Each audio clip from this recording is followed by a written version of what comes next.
going on? Death Curse Society on the air with another edition of the Slash Report.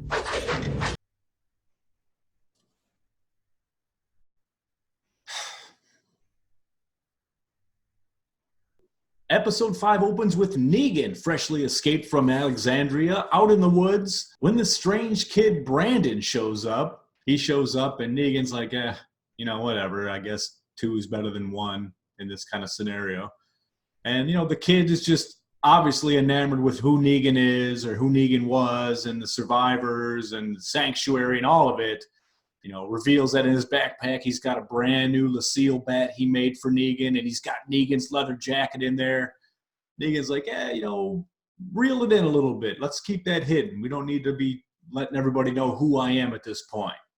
They continue on into the woods looking for a place to set up camp when they encounter a bus surrounded by walkers. When they get on the bus, they find out there's a woman and her son on the bus.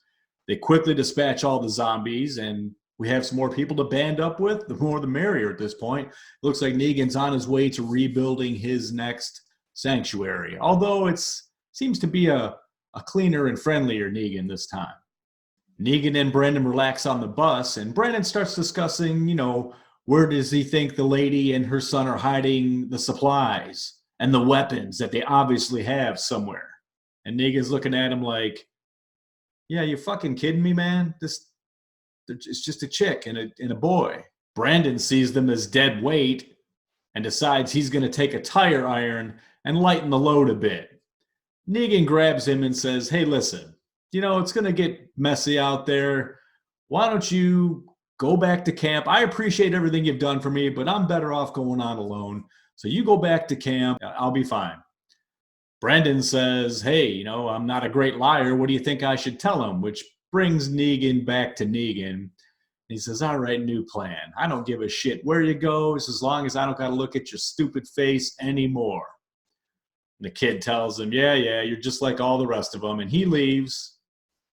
Negan starts bonding with the boy, tells him how to stand up for himself in a situation, doing a nut slap, fun boy games and stuff like that. And then goes off to get some firewood so they can cook up dinner for the night, and get on with this new camp. Negan tells him, Brendan, I sent him back home. Turns out he wasn't as cool as I thought. Negan's coming back to the bus with an armful of wood, and he hears whistling.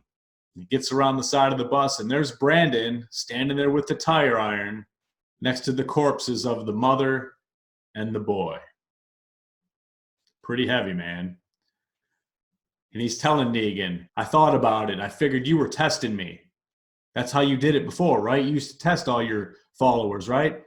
I passed, right? Did I pass the test? And before he has a chance to turn around, Negan's already on top of him with a rock, and he smashes his fucking head to pieces. Fuck that kid, man.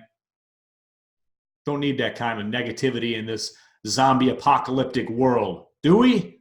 Negan wanders off, starts heading for a horde of zombies, taking them out, dispatching them, when he encounters Beta. And they take Negan into custody. And that's the last we see Negan in this episode. I don't know if this is going to be good or bad. Negan and the Whisperers. Whew. Could go really bad for Alexandria if it goes that way. We will see. Also in this episode, we find out it is indeed the Whisperers that are responsible for the hordes of zombies attacking Alexandria. And we see Gamma actually slitting open some zombies, poisoning the water supply. So yes, they are responsible for it. And we see Alpha talking about how these things take time to go into place, to fall into place. So they are responsible for it, those bastards. Aaron actually encounters Gamma and sees her doing what she's doing, watches her as she cuts her hand pretty bad with the knife, and tosses her a gauze and a bandage. Just tries to talk to her. Where are you from? Where are you from? It's okay, I'm a friend. Gamma runs off, runs back to camp, and reports to Alpha, who thinks maybe somebody with a metal arm could be useful to the Whisperers. Also in this episode, we saw Daryl, Connie, and Magna out searching for Kelly, who was lost, and inadvertently, the supplies that came up missing from Hilltop.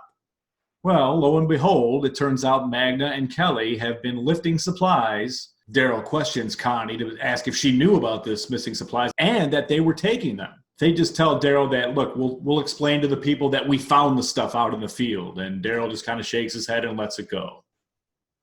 What else is he going to do? Also, in a somewhat bummer of a storyline in The Walking Dead in episode 5, we find out that King Ezekiel is suffering from thyroid cancer. And we don't know what stage it is. And in this kind of world, how the hell can we treat it with chemo and all the things you need to do to get these things right?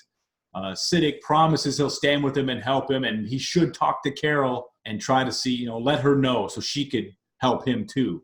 And they get her on the radio. But when Ezekiel gets in there and Carol finally comes and gets on the radio, he just breaks contact and turns it off. He just can't tell her at this point. So episode 5 was pretty good this week. I don't know what's going to happen with that Negan Whisperer angle, but things are heating up on The Walking Dead. A few episodes to go before the season break. We got more coming at you right here on your Slash Report from the Death Curse Society. I'm Zig Zag. We'll see you next time. Woo!